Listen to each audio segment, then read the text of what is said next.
नमस्कार दोस्तों, स्वागत है सभी का आपके अपने YouTube channel online study with DK पर। आज हम फिर लेकर आए हैं आपके लिए सीटेट ऑनलाइन एग्जाम के अंतर्गत पूछे गए प्रश्नों का समावेश।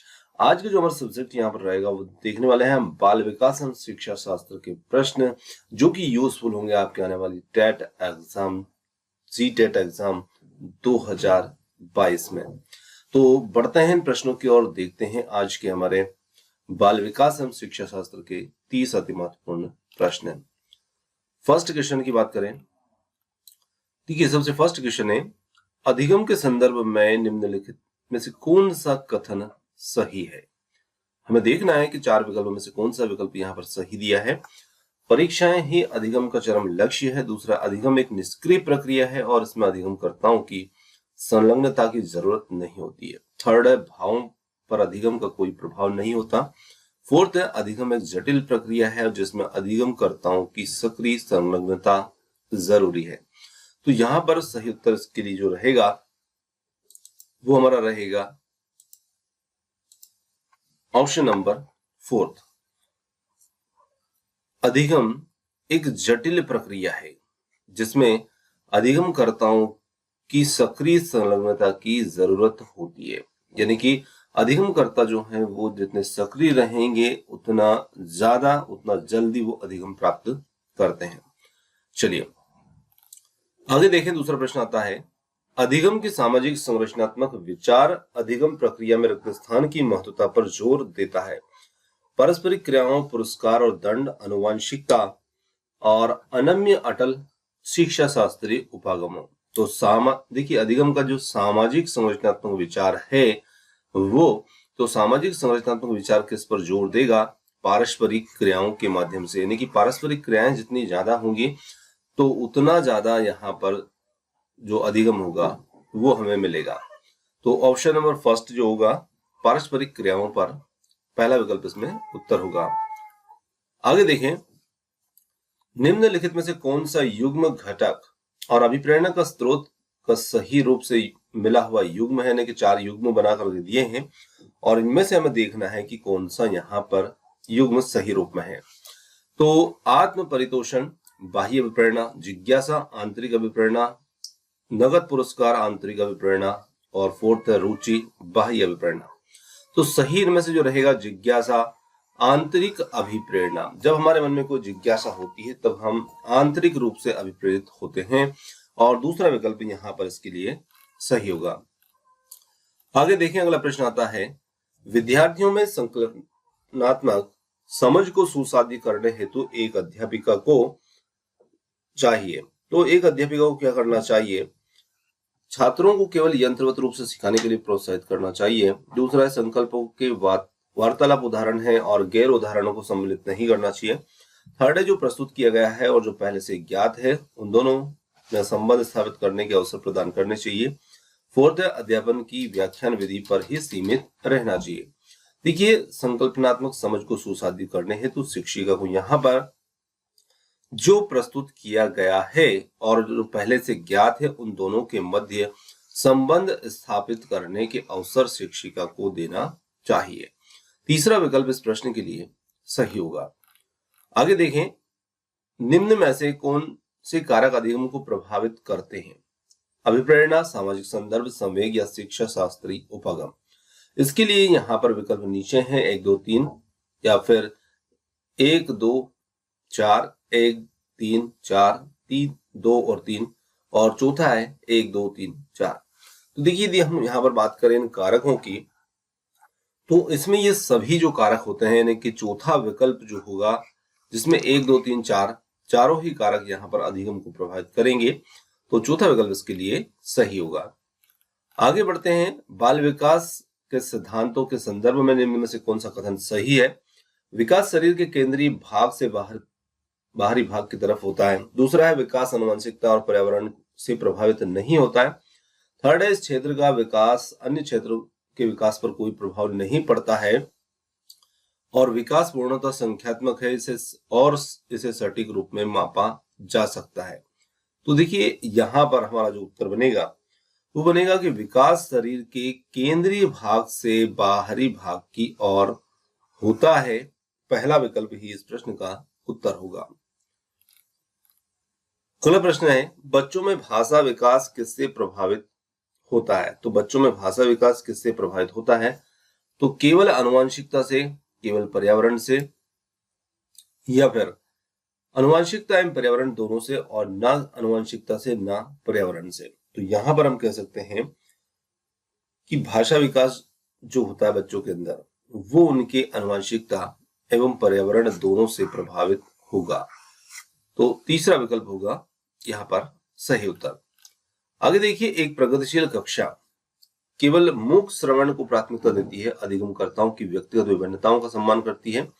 थर्ड है अंक उन्मुख होता है, और फोर्थ है अधिगम के व्यवहारवादी सिद्धांतों पर निर्धारित होती है। तो यहाँ पर एक प्रगतिशील जो कक्षा होगी वो अधिगमकर्ताओं की व्यक्तिगत विभिन्नताओं का सम्मान करती है। दूसरा विकल्प जो होगा वो होगा यहाँ पर सही उत्तर। आगे देखें, लॉरेंस कोलबर्ग के नैतिक विकास के सिद्धांत के अनुसार सजा टालने के लिए नियमों का पालन करना किस चरण को दर्शाता है? प्रथा पूर्व चरण, अमूर्त संक्रियात्मक चरण, प्रथागत चरण, या उत्तर प्रथागत चरण। तो यहां पर हमारा सही उत्तर जो रहेगा वो रहेगा ऑप्शन नंबर फर्स्ट, जो कि होगा प्रथा पूर्व चरण। अधिगम प्रक्रिया का सुसाध्य करने के लिए, थोड़ा सा यहाँ पर मिसप्रिंट हुआ है ना, अधिगम प्रक्रिया को सुसाध्य करने के लिए एक अध्यापिका को ऐसे तरीके इस्तेमाल करना चाहिए जिसमें संकल्पों का प्रगतीकरण जटिलता से सरलता की ओर हो, जो अपसारी चिंतन को प्राथमिकता दे, और जो विभिन्न संकल्पों के बीच संबंध खोजने को महत्व दे। फोर्थ है यहाँ पर जो विद्यार्थियों के बीच प्रतिद्वंदिता रूपी संस्कृति पैदा करे। तो यहाँ पर देखिए, एक अध्यापिका को जो विभिन्न संकल्पों के बीच संबंध खोजने को महत्व दे। तीसरा विकल्प जो होगा वो यहाँ पर उत्तर होगा। अधिगम प्रक्रिया के बारे में निम्नलिखित में से कौन सा कथन गलत है? अधिगम एक निरंतर प्रक्रिया है। अधिगम प्रक्रिया में त्रुटियां और गलतियां अप्रासंगिक हैं। अधिगम व्यक्तिगत एवं पर्यावरणीय कारकों पर आधारित है। अधिगम चक्रीय रूप से होता है, अनुरेखीय रूप से नहीं। तो यहां पर हम कह सकते हैं कि जो कथन गलत है, तो अधिगम प्रक्रिया में त्रुटियां और गलतियां अप्रासंगिक है। तो देखिए, जब हम अधिगम करते हैं तो निश्चित रूप से कहीं ना कहीं कुछ त्रुटियां हो जाती है और वो प्रासंगिक होती है। तो यहाँ पर उन्हें अप्रासंगिक बताया है। दूसरा विकल्प होगा इसमें यहाँ पर गलत, जो कि हमारा उत्तर होगा। बच्चे को बारंबार यह बोलने से कि वह अधिगम के लिए योग्य नहीं है, किस संभावना को बढ़ावा देता है? बच्चे के अधिगम के प्रति अनुप्रेरित या निष्प्रेरित हो जाएगा। अधिगम की गति में तेजी आ जाएगी। बच्चा अधिगम के प्रति अभिप्रेरित हो जाएगा। फोर्थ है, बच्चे के अधिगम पर कोई प्रभाव नहीं पड़ेगा। तो देखिए, जब हम बच्चे को बार बार ये बोलेंगे कि वह अधिगम के लिए योग्य नहीं है, तो बच्चा अधिगम के प्रति अनुप्रेरित या निष्प्रेरित हो जाएगा। ऑप्शन नंबर फर्स्ट जो है वो होगा इसमें उत्तर। समस्या समाधान कौशल को किस प्रकार बढ़ाया जा सकता है?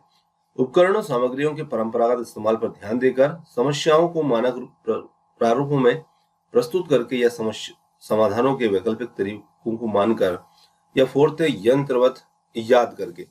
तो देखिए, हम यहाँ पर समस्या समाधान के कौशलों को बढ़ाने के लिए बात कर रहे हैं। तो निश्चित रूप से यहाँ पर समाधानों के वैकल्पिक तरीकों को मानकर या उन्हें जान करके, ये कह सकते हैं, है ना। ऑप्शन नंबर थर्ड जो होगा वो यहाँ पर हमारा उत्तर होगा। प्राथमिक कक्षाओं में संकल्प अध्यापन हेतु विषय वस्तु को प्रस्तुत करने का कौन सा क्रम सर्वाधिक उपयुक्त है? संकेत, चित्र, मूर्त सामग्री। दूसरा है चित्र, संकेत, मूर्त सामग्री। थर्ड है संकेत, मूर्त सामग्री, चित्र, और फोर्थ है यहाँ पर मूर्त सामग्री, चित्र, संकेत। तो यहाँ पर सही उत्तर इस प्रश्न के लिए हमारा जो रहेगा वो रहेगा, पहले बच्चों को मूर्त चित्र या मूर्त सामग्री दिखा जाए, फिर चित्र और फिर संकेत। ये जो क्रम रहेगा ये सबसे ज्यादा उपयुक्त होगा प्राथमिक कक्षा के में संकल्प अध्यापन हेतु। आगे देखिए, बच्चों के अधिगम पर कक्षा के वातावरण का काफी प्रभाव पड़ता है। प्रवृत्ति अभिमुखी अधिगम, वह अधिगम जो समझने पर जोर दे। संस्कृति को बढ़ावा देने के लिए कक्षा का वातावरण किस तरह का होना चाहिए? प्रदर्शन अभिमुखी, स्पर्धात्मक एवं व्यक्तिपरक, अध्यापक प्रधान, और दूसरा चौथा विकल्प है सकारात्मक एवं सहयोगात्मक। तो निश्चित रूप से हमारा जो वातावरण होना चाहिए कक्षा का वो सकारात्मक एवं सहयोगात्मक होना चाहिए, जिसमें ऑप्शन नंबर 4 जो है वो हमारा सही उत्तर है। आगे बढ़ते हैं अगले प्रश्न की ओर। लेव वाइगोत्स्की का सिद्धांत मुख्यतः व्याख्या करता है आनुवंशिकता के विकास पर प्रभाव को, दूसरा है संज्ञानात्मक विकास में संस्कृति उपकरणों के योगदान को, थर्ड है समाजीकरण के जीव परिस्थिति मॉडल को, फोर्थ है अभिप्रेरणा पर आरोपण प्रतिरूप के प्रभाव को। तो यहां पर उत्तर बनेगा ऑप्शन नंबर 2, संज्ञानात्मक विकास में सांस्कृतिक उपकरणों के योगदान को, दूसरा विकल्प इसमें उत्तर होगा। क्रिकेट पर वार्तालाप के दौरान एक अध्यापक अधिकांशतः लड़कों से सवाल पूछ रहा और लड़कियों से नहीं। अध्यापक की यह क्रिया किसका उदाहरण है? जेंडर सशक्तता, जेंडर पक्षपात, जेंडर प्रासंगिकता या जेंडर धमकी। तो यहां पर उत्तर रहेगा जेंडर पक्षपात। दूसरा विकल्प जो होगा वो यहां पर दिखाता है जेंडर पक्षपात को। आगे बढ़ते हैं। बाल केंद्रित कक्षा में एक अध्यापिका किसको महत्व देगी? निरंतर वस्तुनिष्ठ रूपी परीक्षाओं को, ज्ञान की सक्रिय संरचना प्रक्रिया को, किसी भी तरह से पाठ्यक्रम के समापन को, दंड आधारित कठोर अनुशासन पद्धतियों को। तो यहां पर उत्तर हो जाता है ज्ञान की सक्रिय संरचना प्रक्रिया को यहां पर अध्यापिका बाल केंद्रित कक्षा में महत्व देगी। दूसरा विकल्प इसमें होगा सही। आगे देखिए, निम्नलिखित में से कौन सा बच्चों के समाजीकरण का प्राथमिक कारक है? पुस्तकें और पत्रिकाएं, निकटस्थ परिवार, माता पिता का कार्यस्थल, अस्पताल के कर्मचारी। तो यहां पर देखिए परिवार जो होता है बच्चों के समाजीकरण का प्राथमिक कारक होता है। तो परिवार के जो निकटस्थ परिवार भी होते हैं, इनके पड़ोस भी होते हैं, वो भी हमारे प्राथमिक समाजीकरण के कारक होते हैं। तो दूसरा विकल्प हो जाएगा यहाँ पर उत्तर। निम्नलिखित में से कौन सा उम्र समूह जीन पियाजे के संज्ञानात्मक विकास के सिद्धांत के मूर्त संक्रियात्मक अवस्था चरण के समानुरूप है? जन्म से 2 साल, 2 से 7 साल, 7 से 11 साल या 11 साल से ऊपर। तो यहां पर हम कह सकते हैं 7 से 11 साल मूर्त संक्रियात्मक अवस्था चरण के समानुरूप होगा। तीसरा विकल्प इसमें उत्तर होगा। भाषा एवं विचार पर लेव वाइगोत्स्की क्या सुझाते हैं? भाषा संज्ञानात्मक विकास को निर्देशित करती है। दूसरा है संज्ञानात्मक विकास भाषा को निर्देशित करता है। थर्ड है भाषा और संज्ञानात्मक संज्ञान में कोई संबंध नहीं है। और चौथा है यहाँ पर संज्ञान भाषा से स्वतंत्र है। तो यहां पर हम कह सकते हैं भाषा संज्ञानात्मक विकास को निर्देशित करती है। ऑप्शन नंबर फर्स्ट जो होगा ये हमारा उत्तर होगा। बच्चों में सृजनात्मकता को किस प्रकार सुसाध्य किया जा सकता है? अन्वेषण को प्रोत्साहित करके, अध्यापक केंद्रित शिक्षा शास्त्र द्वारा, लगातार अभ्यास को दोहराकर, और फोर्थ है केवल अनुकरण के द्वारा। तो यहां पर हम कह सकते हैं अन्वेषण को प्रोत्साहित करके बच्चों में सृजनात्मकता को सुसाध्य किया जा सकता है। ऑप्शन फर्स्ट होगा उत्तर। अगला प्रश्न आता है गुणज वैफल्य सीधे तौर पर निम्न में किससे संबंधित है? गति विषयक आसक्तता, दूसरों के प्रेरक इरादों को समझने में प्रभाविता से, संगीतिक योग्यता से, और गणितीय संकल्पों के अधिगम में कठिनाई से। तो देखिए गुणज वैफल्य जो होता है ये डिसकैलकुलिया होता है। तो इससे गणितीय संकल्पों के अधिगम में कठिनता से। ऑप्शन नंबर 4 होगा यहाँ पर उत्तर। शिक्षा का अधिकार अधिनियम 2009 के अंतर्गत निजी विद्यालयों में आर्थिक रूप से कमजोर वर्ग के विद्यार्थियों के दाखिलों हेतु सीटों के आरक्षण का प्रावधान है, और इन छात्रों के सफल समावेशन हेतु एक अध्यापक को किस तरह का शिक्षा शास्त्र का इस्तेमाल करना चाहिए? भेदभावात्मक, अलगावात्मक, साम्यता पर आधारित या फिर समानता पर आधारित। देखिए हम यहाँ पर बात जो कर रहे हैं वो एक अध्यापक किस तरह के शिक्षा शास्त्र का इस्तेमाल करे, तो निश्चित रूप से साम्यता पर आधारित, सभी को समान रूप से महत्व देकर। ऑप्शन थर्ड होगा यहाँ पर उत्तर। एक समावेशी कक्षा में सूचना को किस तरह प्रस्तुत करना चाहिए? केवल शाब्दिक रूप में, केवल दृश्य रूप में, केवल मौखिक रूप में, केवल और बहुल रूप में। तो देखिए बात यहाँ पर समावेशी कक्षा की हो रही है और उसमें सूचना को बहुल रूपों में प्रस्तुत करना चाहिए। ऑप्शन 4 होगा यहाँ पर उत्तर। अगला प्रश्न आता है शिक्षा के समकालीन नीतियों के अनुसार दिव्यांग बच्चों की शिक्षा के लिए कौन सा मॉडल सुझाया गया? केवल व्यावसायिक शिक्षा, समावेशी शिक्षा, अलगावी शिक्षा या फिर सम्मिलित एकीकृत शिक्षा। तो यहाँ पर हम कह सकते हैं कि दिव्यांग बच्चे और अन्य बच्चों के साथ साथ जो समावेशी शिक्षा का मॉडल है वो सुझाया गया है ऑप्शन सेकेंड। आप एक अध्यापक हैं और जो विश्वास करता है कि बच्चे विभिन्न गतियों और अलग अलग तरीकों से सीखते हैं। आप अपनी कक्षा में ऐसी आकलन योजना तैयार करेंगी जो सभी विद्यार्थियों के लिए समान हो, केवल वस्तुनिष्ठ प्रश्नों को सम्मिलित करें, बच्चों के सीखने के तरीकों से संबंधित ना हो, और फोर्थ है आकलन के अलग अलग तरीकों पर आधारित हो। तो यहाँ पर हम कह सकते हैं कि आकलन के अलग अलग तरीकों पर आधारित हो। ऑप्शन फोर्थ जो होगा ये हमारा इसमें उत्तर होगा। लेव वाइगोत्स्की के सिद्धांत के अनुसार निम्न में से कौन सी अध्यापन अधिगम प्रक्रिया को पाठ प्रदान करने की प्रभावशाली तकनीक है। यहां पर समस्या के समाधान हेतु स्थिर पद दर पद निर्देश देना, गलत जवाब और बच्चों को दंडित करना, और थर्ड है समस्या को सुलझाने के दौरान अगर किसी बच्चा किसी बिंदु पर अटक जाए तो उसे उस समय संकेत और इशारे देना। फोर्थ है प्रक्रिया में अध्यापक का पूर्ण हस्तक्षेप। तो यहां पर हम कह सकते हैं कि बच्चा पाठ प्रदान करने की प्रभावशाली जो तकनीक है, समस्या को सुलझाने के दौरान अगर बच्चा किसी बिंदु पर अटक जाए तो उस समय संकेत और इशारे देना। थर्ड विकल्प होगा इसमें उत्तर। आगे बढ़ते हैं, अगले प्रश्न की बात करें तो अगला प्रश्न है निम्नलिखित कथनों में से बुद्धिमत्ता के बारे में कौन सा कथन सही है। बुद्धिमत्ता को केवल बुद्धि लब्धि परीक्षणों के द्वारा ही मापा जा सकता है। दूसरा है बुद्धिमत्ता संबंधी व्यक्तिगत विभिन्नताओं में आनुवंशिकता की कोई भूमिका नहीं होती है।